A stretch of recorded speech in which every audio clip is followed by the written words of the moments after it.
Você está no Pode Observar, o podcast do Observatório de Políticas Públicas do Tribunal de Contas do município de São Paulo. Por aqui, você fica conhecendo melhor a nossa cidade e sabendo dos assuntos que mexem com o seu dia a dia.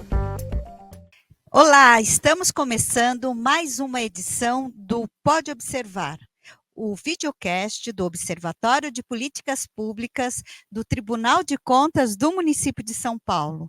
É muito bom ter vocês de novo conosco outra vez.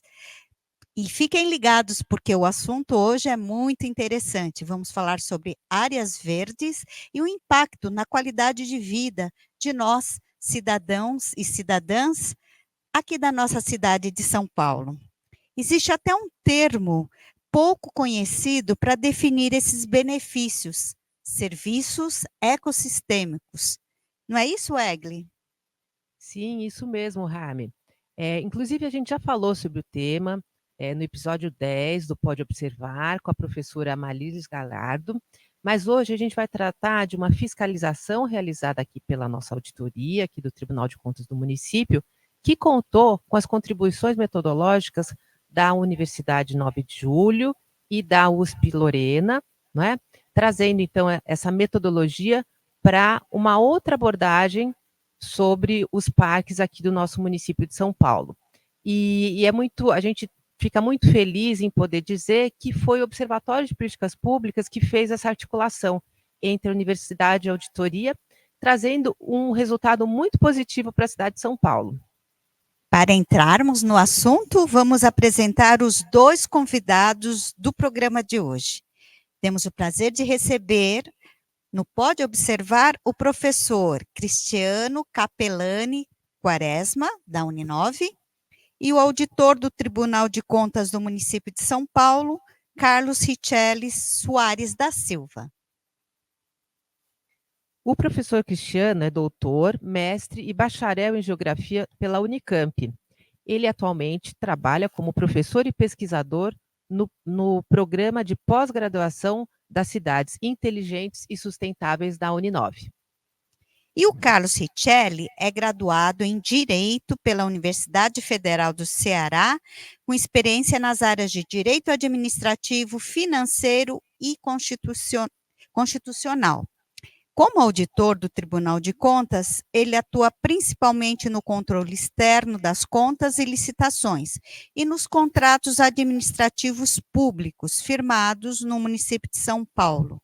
E atualmente ele é coordenador da Coordenadoria 6, que cuida da área de meio ambiente e urbanismo. Bem-vindos, Cristiano e Carlos. É um prazer ter vocês aqui conosco. Olha, vamos começar então o nosso bate-papo. Cristiano, você poderia explicar o que entendemos como serviços ecossistêmicos? Bom, primeiramente, queria cumprimentar, dizer que o prazer é todo meu, então cumprimentar a Armin, a Egli, o Carlos, todos que nos acompanham, parabenizar pela excelente iniciativa, né, do Observatório de Políticas Públicas, que é esse Pode Observar, que é sensacional, sempre com temas de extrema relevância, de extrema importância, que a gente sempre acompanha. Então, fico muito feliz de fazer parte e me sinto muito honrado também, né, de estar aqui com todos. Ainda mais falando sobre um tema tão relevante assim para as nossas cidades, né, em uma discussão tão importante no que se diz respeito à qualidade de vida das pessoas e à qualidade de vida também no ambiente urbano.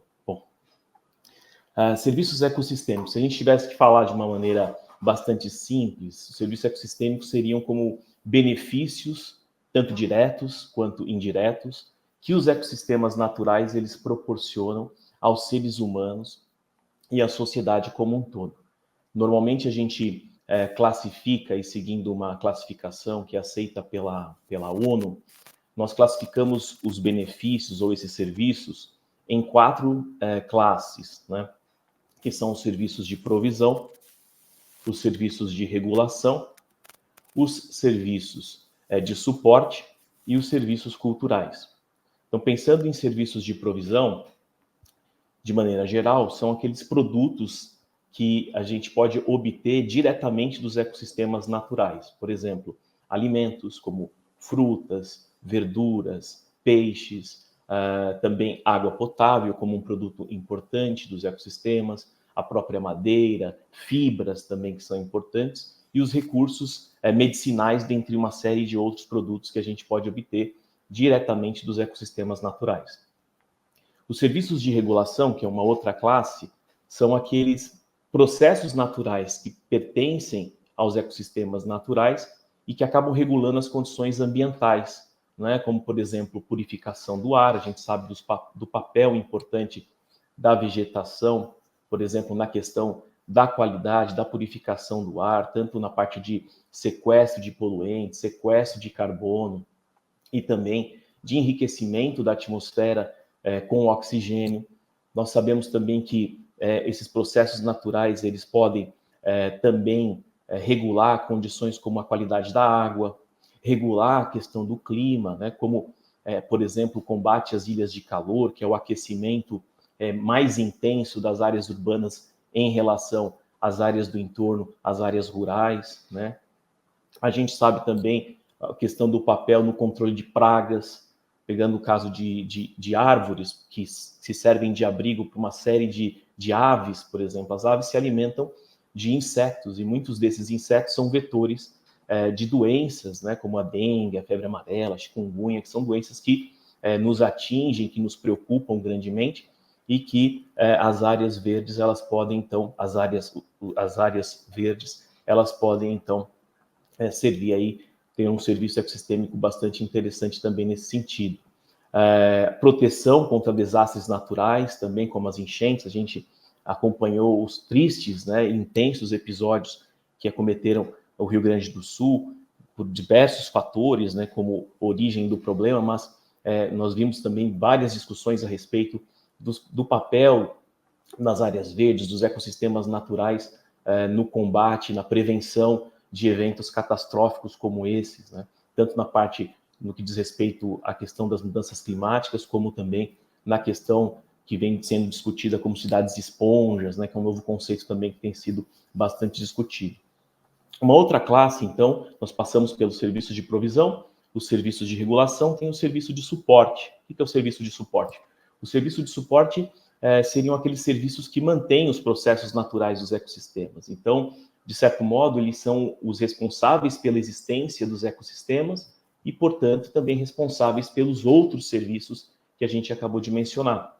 Então, é a formação dos solos, o ciclo de nutrientes, por exemplo, né, toda aquela parte de vegetação que a gente observa de folhas, de galhos que caem no solo, são matéria orgânica que passam por um processo de decomposição, né, a gente chama de serrapilheira, esse material passa por um processo de decomposição que vai se tornar em humus, que é extremamente importante do ponto de vista da fertilidade do solo.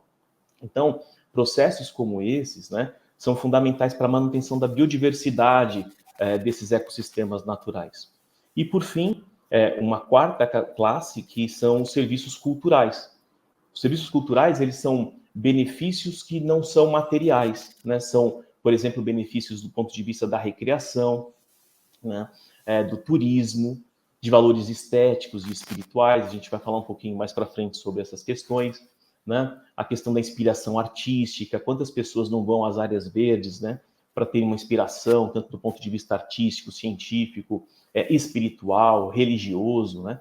Práticas de atividades físicas também, ou seja, são práticas de lazer, de convivência. Quando a gente fala, por exemplo, a respeito das práticas de atividades físicas, isso é importantíssimo hoje em dia, onde a gente sabe que grande parte da população tem um problema crônico de obesidade, né? Então, quer dizer, esses espaços eles são fundamentais para incentivar as práticas de atividades físicas, né? E outras coisas mais. Então, esses são as quatro classes, né? Agora, é importante a gente destacar que os serviços ecossistêmicos, como bem disse a Harmy, é um conceito que ainda precisa de novos estudos e precisa de aprofundamento nos estudos, vem sendo conhecido cada vez mais, e ele se encontra num processo, né, de desenvolvimento daquilo que a gente chama de consciência ecológica, ou também de na questão do desenvolvimento do próprio movimento ambientalista, né? Porque até a década de 60, a gente sabia dos benefícios que os ecossistemas traziam para a saúde humana, para as pessoas, né? Só que os estudos eles ainda eram muito esparsos, eram muito fragmentados, não eram sistêmicos, não eram globalmente compreendidos, né, ou relevantes. A partir da década de 60 é que a gente começa uma série de movimentos, né, como o movimento próprio ambientalista, preocupado com o desenvolvimento industrial desenfreado, que levou, sobretudo, em consideração apenas o viés econômico, deixando de lado a questão social, deixando de lado a questão ambiental. Então, trabalhos importantes como o da Rachel Carson, que escreveu um livro importantíssimo, que é Primavera Silenciosa, que já chama a atenção para o uso dos pesticidas, né, e especialmente o DDT, como prejudicam os ecossistemas naturais e depois acaba, por extensão, afetando também a saúde humana. Então, esses trabalhos eles começam a criar uma consciência global, né, sobre essa relação entre saúde, bem-estar e ecossistema natural. Depois isso evolui na década de 70, a década de 80 você tem um trabalho importante de um casal de biólogos, que é o Paul e a Anne, que também são os primeiros a utilizarem o termo serviços ecossistêmicos, né? Então é atribuído a eles esse primeiro uso.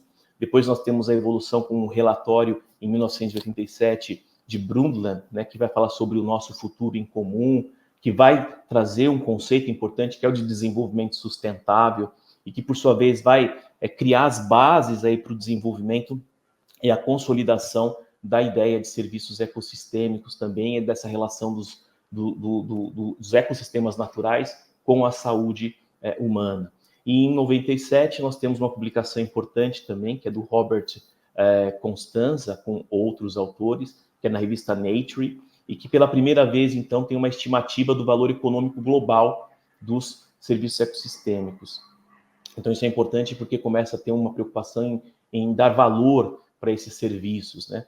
E aí em 2005, finalmente nós temos o Millennium Ecosystem Assessment, que é um relatório que foi encomendado pela ONU e que nesse relatório a gente considera como sendo o primeiro a consolidar e a popularizar também o conceito de serviços ecossistêmicos em uma escala global. E essa classificação que eu trouxe de serviços de provisão, serviços de regulação, serviços de suporte, serviços culturais, advém aí desse documento. Então, em breves palavras, isso eu conceituaria, então, serviços ecossistêmicos, a sua importância e a sua evolução ao longo do tempo, Harman. Excelente, excelente abordagem, super completa, acho que dá um panorama muito importante da evolução dos serviços ecossistêmicos, né? Da consideração pelas pesquisas, pelos estudiosos do tema, e trazer, eu achei muito interessante a questão de quantificar, valorar, né, economicamente esses benefícios, né? Talvez a partir dessa valoração a gente tenha realmente atribua a importância devida, né? Porque tudo passa pelo econômico, né? E acho muito interessante quando se traz também o viés cultural, não é? E a gente sabe que depois da pandemia as pessoas estão se isolando mais e a questão de você poder ter uma interação social passa também pela comunidade ter espaços públicos adequados, não é? Para circular, para se encontrar com outras pessoas, para praticar atividades físicas, para contemplação, né? Desenvolver espiritualidade, enfim, criatividade. Então, eu acho que é um viés também muito importante e é muito bacana a gente poder trazer, né, pelas palavras aqui do professor Cristiano, essas informações tão bem organizadas, né, tão bem explicitadas aqui para os nossos ouvintes. Mas eu gostaria agora de perguntar para o Carlos, qual foi o objetivo da auditoria, dessa ordenada, né, que a gente chama aqui no tribunal, um tipo de fiscalização realizada, né, e como foi feita a avaliação desses serviços ecossistêmicos nessa fiscalização do tribunal? Bom dia. Primeiramente, também gostaria de agradecer o convite à Egli, à Harme, ao Observatório. Mais uma vez, é um prazer ter o professor Cristiano aqui para a gente conversar sobre serviços ecossistêmicos. E já entrando no assunto, as ações ordenadas no Tribunal de Contas do município de São Paulo, elas visam fazer um levantamento de informações naqueles objetos que são muito extensos, né, são difíceis de serem fiscalizados de uma forma mais completa, mais ampla, e geralmente a gente faz trabalhos, né, sobre esses objetos também de fiscalização, mas o levantamento de informação, as ações ordenadas, elas facilitam a que a gente tenha uma visão mais ampla sobre esses serviços que são prestados, né, no município de São Paulo. Então, a partir desse levantamento de informação, a gente pode utilizar essa coletânea, né, de achados e enfim, das informações que foram coletadas para fazer outras auditorias futuramente. E com relação especificamente a essa ação ordenada dos parques, em 2023, na Coordenadoria 6, nós decidimos incluir a ação ordenada já um tema, né, os parques municipais. Primeiramente, a gente analisou que durante a pandemia, né, muitos desses serviços, em razão, enfim, do isolamento social, a gente não sabia exatamente como que tinham ficado a prestação desses serviços, porque até a fiscalização também teve que ser limitada nos parques municipais e em outros próprios também do município de São Paulo. Então, tem aí um fator de risco, né? Existe um fator de risco que aí pedia que a gente fizesse algum tipo de trabalho de fiscalização mais amplo para a gente entender como os parques municipais estavam sendo gerenciados pela prefeitura. Então, a partir daí, a gente avaliou que tem um risco e incluímos a ordenada dos parques municipais. E essa ordenada, ela necessitou de vários auditores, né, participaram dessa ordenada, que foram para os parques municipais selecionados a partir de uma amostra também de risco e de outros critérios, como tamanho de parque, visitação, parques que ficam em áreas de vulnerabilidade. Então, os auditores foram treinados em um questionário que foi elaborado em parceria com o professor Cristiano, da universidade, e com o observatório. E a grande, realmente, novidade nesse levantamento de informações, nessa ação ordenada, foi essa parceria ter dado certo, porque o professor Cristiano e o observatório mostrou que era importante que a gente ampliasse a visão que a gente tinha dos parques, né, para além daquelas fiscalizações que a gente realizava, que também são importantes, né, nos contratos que gerenciam esses parques, que a gente também observasse essas questões que estão mais voltadas aos serviços ecossistêmicos, né, que estão relacionadas com os serviços ecossistêmicos. E aí o professor nos trouxe algumas questões que foi avaliada pela auditoria, e aí foram contempladas nesse questionário, que ficou bastante completo, amplo, e a ordenada foi um sucesso, a gente conseguiu realizar no tempo que a gente imaginou que era necessário, e foi muito importante, assim, também a forma como o relatório foi elaborado depois, né, porque a gente viu que dava para melhorar, né, esse levantamento de informações de forma que ele fosse, de fato, útil para fiscalizações futuras, ou ele mesmo ser útil para que o tribunal pudesse emitir algum tipo de recomendação, alerta, no âmbito do processo do próprio levantamento de informações. Então, eu gostaria mais uma vez de agradecer ao professor, porque realmente trouxe uma visão nova para a nossa área. A gente passou a observar mais essa questão, não só relacionada a parques, né, mas em outras questões que envolvem, né, a gestão urbana e ambiental do município de São Paulo. E eu acho que é isso. A gente está aqui para conversar, qualquer dúvida, a gente vai tirando no bate-papo. Maravilha. Muito bom, Carlos. De fato, foi, não sei se eu posso chamar de uma inovação, né? Mas foi um trabalho muito complexo, completo, né? E eu pude até acompanhar de perto, então eu sei que teve um envolvimento muito bacana, qualificado, né, de toda a sua equipe, de outros auditores também, né, de outras coordenadorias, como você falou. E agora eu queria voltar, então, a uma pergunta para o professor Cristiano. A gente gostaria de saber quais seriam os aspectos que eles devem ser analisados para que uma área verde urbana cumpra a função ecossistêmica. E quais os benefícios que traz para a qualidade da vida da população, né? Qualidade de vida da população, professor. Bom, Harmy, primeiro, né, dizer que para mim foi um prazer também, né? Está sendo um prazer muito grande participar de uma ação tão importante e tão relevante assim para a nossa cidade. E melhor ainda é conseguir ver, então, essa aproximação, né, entre vocês e a universidade. Porque o nosso programa, as palavras do próprio diretor, né, Wilson Levy, é um programa acadêmico, mas que tem o desejo por pesquisas aplicadas, né, pesquisas que de fato trazem mudança, né, e contribuem para mudar a nossa realidade, a realidade das nossas cidades. Bom, então para mim foi um grande prazer. Sobre a pergunta, Rami, existem vários aspectos que a gente pode mensurar, que a gente pode avaliar, né, em todas essas classes que eu passei. Por exemplo, pegando os serviços de regulação, quando a gente fala sobre o controle do clima, né, existem várias atividades que podem ser feitas, por exemplo, observando a questão do sequestro de carbono, tanto a partir de trabalhos de campo, como também de modelagem, né, a partir de sensoriamento remoto. Nós temos também a parte de combate às ilhas de calor, que também o sensoriamento remoto, ou seja, né, a análise de imagens de satélite por base do geoprocessamento também tem contribuído para verificar essa importante contribuição e benefício das áreas verdes urbanas para a qualidade de vida no ambiente urbano.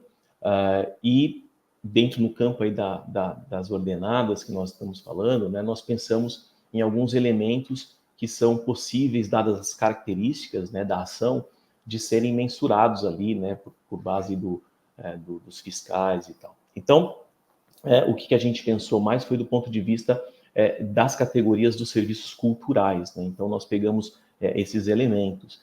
Por exemplo, a questão estética, né, que bem disse a Egli, né, a respeito da beleza da paisagem natural, a questão do quão recoberta de árvores nós temos naquela área, naquele parque em específico, se o parque possui lagos, se o parque possui corpos d'água naturais, se esses corpos naturais eles são acessíveis, permite uma aproximação, se tem bancos para contemplação, porque as áreas verdes urbanas, vários estudos mostram os benefícios não só físicos, como nós falamos, do ponto de vista das atividades físicas, mentais e também espirituais, né? Então a ciência tem reconhecido também esses benefícios em relação aos benefícios espirituais, né? E além dessa parte do estético, a gente também olhou para a questão da recreação, né? Se o parque ele oferece passeios, se oferece lugares relaxantes, se tem espaço destinado à meditação, se tem espaço destinado para recreação infantil, né? Se esses espaços eles estão com qualidade, se tem espaços ali com quiosques para alimentação, ou se não tem, se tem pelo menos áreas destinadas para a prática de piquenique, por exemplo, que também promove esse convívio social, né, que foi mencionado pela Egli aqui também. Questões de esporte também é uma outra questão importante, né, se tem ali espaços, instalações para práticas de esporte, como, por exemplo, aqueles espaços para práticas de exercícios físicos, pista de caminhada, pista de corrida, se tem quadra esportiva, né, para práticas aí dos esportes no geral. Além do esporte, também a gente pensa também na questão da inspiração, né, que a gente está falando. Então, se de fato ali tem esses parques, eles têm algum tipo de espaço para criação artística, se tem áreas designadas ali para exposição de artes, instalações artísticas, e a parte da educação, né, a questão da visitação de escolas, de crianças, né, de atividades educacionais, se existem exposições ali e eventos educativos também que são importantes para trazer a questão também da educação. E isso cai até num outro campo que a gente também tem estudado, que são as cidades educadoras, né, que é exatamente a educação saindo dos muros da escola e as cidades, então, elas sendo cada vez mais preparadas também para novas práticas de educação. Isso é muito importante, também é um tema muito relevante, né, que tem inclusive a ICE, que é a Associação Internacional de Cidades Educadoras, que trazem várias experiências de cidades aí que adotam práticas de cidades educadoras.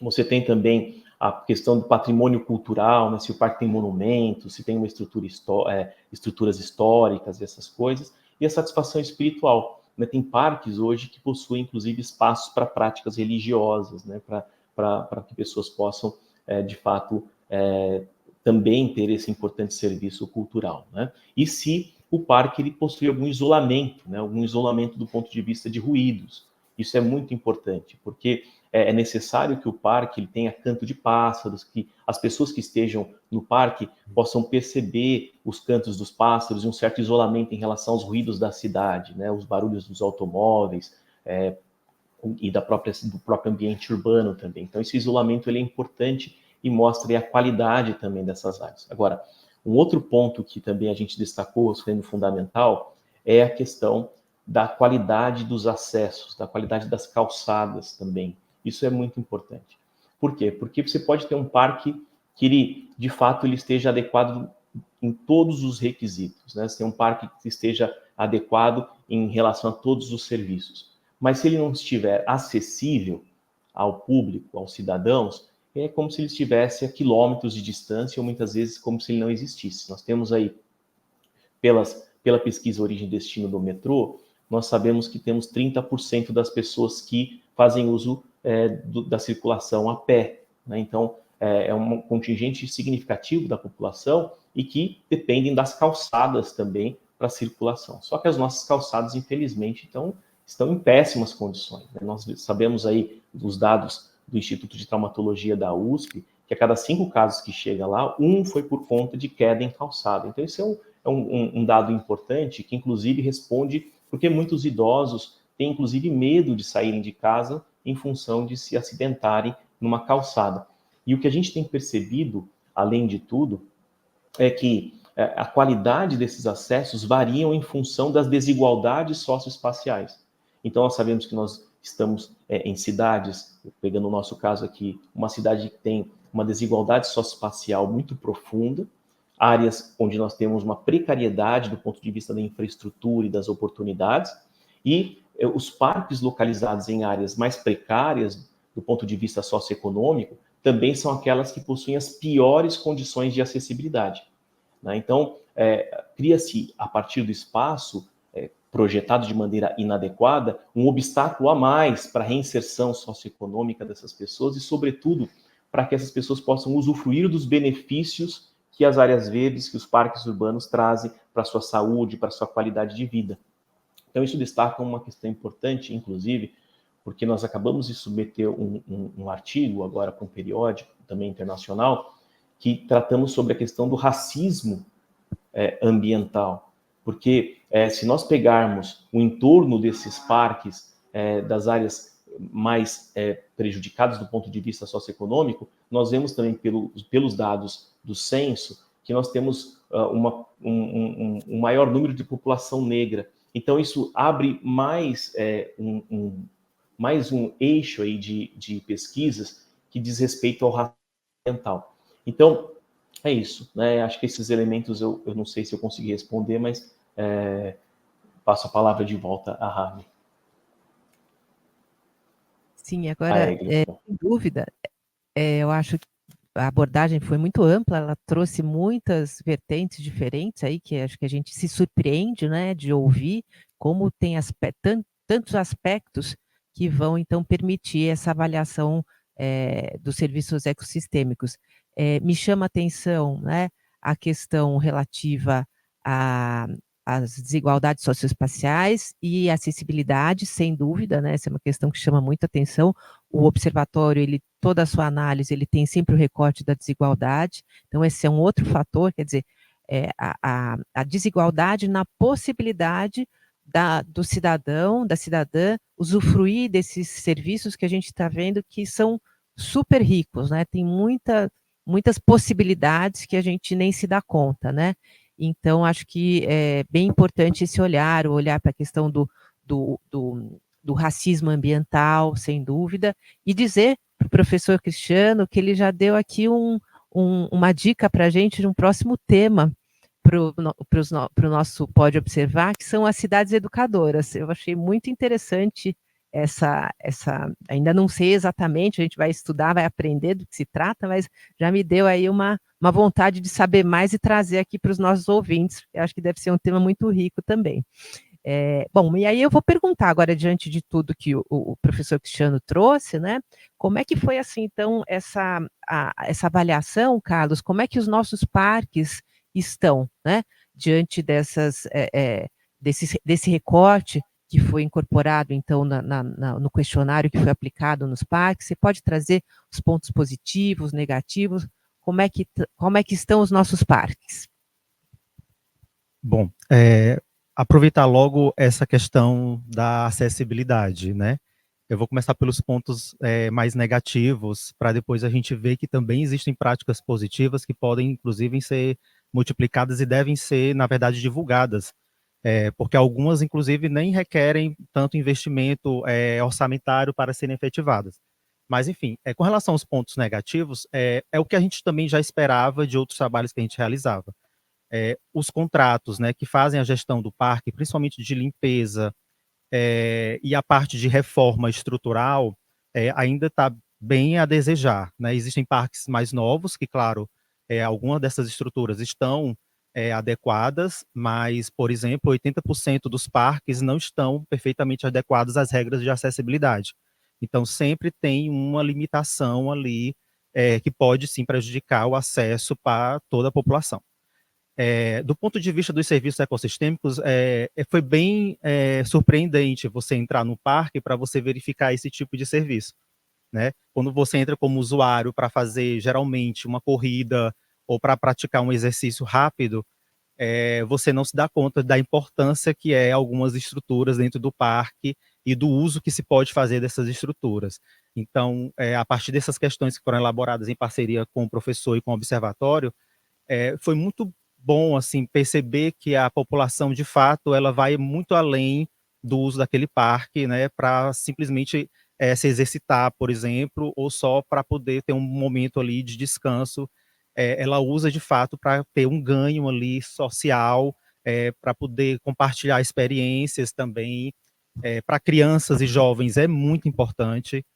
As escolas procuram, de fato, os parques para poder terem essas atividades. As escolas que ficam no entorno dos parques participam muito. Quando o parque se abre para isso, as escolas elas são muito ativas também na participação, e os parques acabam também assumindo esse papel, né, de acolher crianças e adolescentes para promover essas atividades. Então, foi bem positivo desse ponto de vista, porque a gente encontrou boas práticas em vários parques, né? 60% dos parques, eu acho que tinham boas práticas ligadas a esses serviços culturais, né? Ou seja, de você ter um parque de acesso, de fato, à população para determinadas atividades artísticas, culturais, e até também para atividades ligadas à saúde. Eu participei da ação ordenada, nós fomos em 2 parques, a Harme foi no Anhanguera, inclusive comigo, e eu fui também no Hermelino Matarazzo e um parque linear. É interessante, porque o Anhanguera é o maior parque, né, urbano da cidade de São Paulo, em extensão, e o Hermelino é um parque ali pequeno, mas muito interessante também, e eu percebi um conforto maior em algumas questões no Hermelino, que é pequeno, do que no Anhanguera. O Anhanguera, ele, por ser muito extenso, ele não tem, né, ele não tem os gradis, claro, seria muito complicado estabelecer, e também ele não tem ainda uma vegetação muito diversificada, porque ele é quase 90% de eucalipto. Então você não escuta muitos os pássaros lá. E no Parque Pequeno do Hermelino Matarazzo, por ser um parque que tem uma horta e tem árvores ainda nativas de Mata Atlântica, você tem já uma variedade maior. Então, tem essas questões que você acaba, que são detalhes, mas que dá um conforto, de fato, para quem visita o parque, é bem mais interessante. Por outro lado, o Anhanguera tem, por exemplo, uma boa prática muito interessante, porque os eucaliptos, né, que vão sendo retirados e manejados, eles usam para fazer bancos e até outras atividades lúdicas, né, dentro do parque, e também doam essa madeira também para outros parques. Então, ele tem uma função também bem interessante, né, com relação a esse manejo. Mas foi no Hermelino que eu percebi, assim, que se você tem uma estrutura adequada e espaço para que as pessoas venham e façam parcerias, associações podem fazer parcerias também, outros órgãos da prefeitura. Você consegue movimentar um parque de forma muito ativa, né? E aí foi uma boa surpresa o Hermelino Matarazzo, no meu entendimento. E aí eu queria também ressaltar os parques lineares. A gente percebeu que provavelmente eles foram só 4 parques lineares que foram, né? No total foram 26 parques, foram 22 parques urbanos e 4 parques lineares. A gente até teve dúvida de inserir os parques lineares ou não, porque eles têm uma função muito específica também na preservação daquele meio ambiente ali, que é o objeto principal da manutenção daquele parque linear, né? Um córrego, uma nascente, enfim.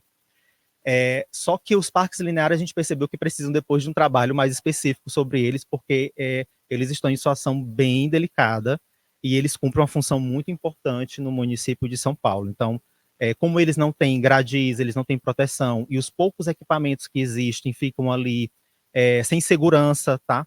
Eles não possuem os mesmos contratos que tem os parques urbanos, né? Pelo menos não os que a gente visitou. Então, eles não possuem aquela segurança lá permanente, né, 24 horas.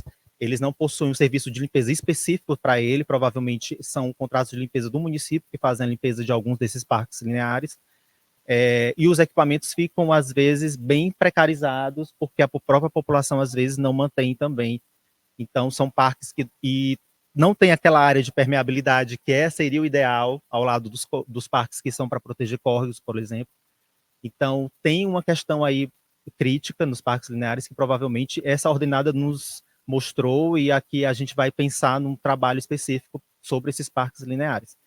Então, no panorama geral, os parques precisam, sim, melhorar, mas a gente encontrou tanto a parte estrutural, principalmente, né, a parte de acessibilidade precisa melhorar muito, mas a gente encontrou boas práticas muito interessantes, estão lá no relatório, alguma dessas práticas, e isso é bom ver, porque você, às vezes, tem uma sensação de que a população já também não dá muito o valor e dá, né? Se você tiver uma educação, você tiver uma promoção dessas atividades e da conservação desses parques, eu acho que é possível até ampliar alguns desses parques. Então, assim, foi muito surpreendente fazer essa fiscalização ordenada. E só para finalizar, é bom ressaltar essa questão das áreas de vulnerabilidade, né, que foi um pedido do observatório para a gente incluir isso na matriz de risco para selecionar os parques. E existe realmente uma diferença, né, nas áreas de vulnerabilidade e em áreas. Isso pode, inclusive, ser extraído da própria do resultado, né, dos questionários, né, no sistema que a gente usou para fazer o questionário. A gente pode fazer essa comparação futuramente. A gente não deu ênfase nos achados de separar logo isso, porque é mais delicado para você chegar a esse tipo de conclusão. Você precisa fazer uma análise um pouco mais detida, porque, como eu falei, em áreas digamos assim, mais privilegiadas, tem problemas também, né? Visitamos o Parque Augusta, né? Então, já existiam alguns problemas no Parque Augusta, Parque do Carmo também. Então, não dá para a gente fazer uma conclusão assim sem estudar um pouco mais o resultado desse questionário. Mas eu queria ressaltar aqui que a gente fez um piloto, né? Antes de fazer o questionário, nós selecionamos 2 parques. Eu não vou dar o nome dos 2 parques, mas um em área mais vulnerável e um em área nobre. O da área nobre estava fazendo uma grande reforma, o parque está ficando lindo, inclusive, e na frente dele tem um novo parque, que vai ser um parque de preservação permanente, né? Uma área de preservação. E é uma área bastante nobre e você vê assim o tratamento que ali conseguiram, provavelmente pela própria população que é mais esclarecida e que tem mais acesso a canais para poder cobrar também, né? O conselho gestor também pode ser melhor. Então tem várias variáveis que você precisa analisar. Mas no outro parque, você viu uma boa vontade da gestora muito grande de criar atividades internas ali no parque, mas uma dificuldade dela de conseguir mais orçamento para fazer as reformas estruturais, para melhorar a parte administrativa. Enfim, até a própria energia do parque, né, não estava condizente com a necessidade deles, não tinha sinal de internet público, e, enfim, eles faziam um trabalho ali mesmo na vontade mesmo de melhorar a gestão do parque. Então, é preciso depois avaliar essa questão das áreas de vulnerabilidade dos parques em áreas privilegiadas. Muito obrigada, Carlos. De fato, o trabalho foi bem completo, né? E você até já apresentou um pouquinho, né, dos resultados desse raio-x aí que vocês fizeram. Muito interessante mesmo essa visão de considerar, então, né, tanto a questão das áreas de vulnerabilidade, mas quanto a esse contato com a população, né? Vocês consideraram, então, também a opinião, vamos dizer assim, da população. Parabéns de novo, mas preciso dizer que, infelizmente, nós já estamos chegando ao final de mais esse episódio do Pode Observar. Então, eu gostaria de agradecer muito o professor Cristiano e ao Carlos pelo bate-papo, né, e pelos esclarecimentos sobre o tema, que, como eu disse, afeta diretamente a qualidade de vida da população. Ainda mais numa área que a gente pode considerar, né, que é São Paulo, que tem essa aridez climática. Então, muito obrigada. Bom, eu também agradeço muito o professor Cristiano, Carlos, né?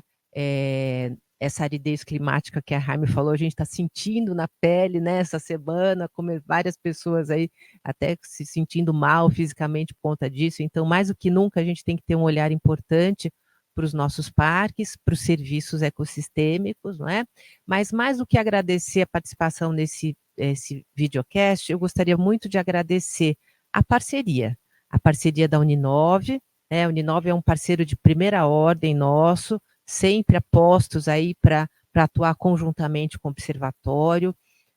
O Carlos, na coordenação da C6, representando aqui a auditoria como um todo, sempre muito aberto, muito disponível para ouvir, conversar com o Observatório, para a gente debater, pensar em como a gente pode avançar, não é?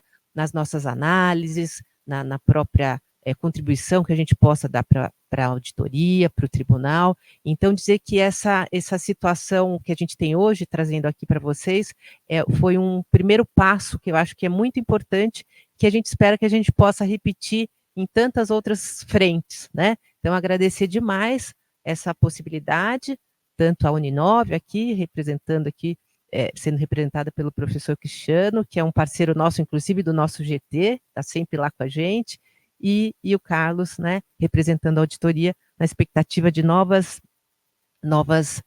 trabalhos, novas parcerias, né? E lembrar a todos vocês também que vocês podem ouvir novamente esse episódio e ouvir outros episódios do nosso Pode Observar acessando o nosso canal no Spotify ou entrando no portal do Observatório, né? observatório.tcm.sp.gov.br.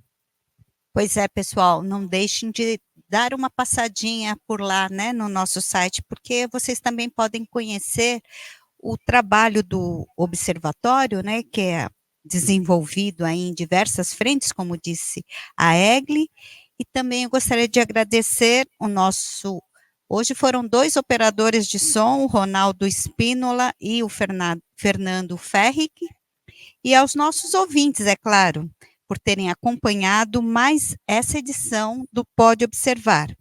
E já convidando vocês para estarem conosco novamente, né, no próximo episódio, no mês que vem. Então, até o próximo programa. Um abraço, Cristiano. Um abraço, Carlos, Jaime. Obrigada, Egli. Até lá, pessoal. Obrigado. Tchau, tchau.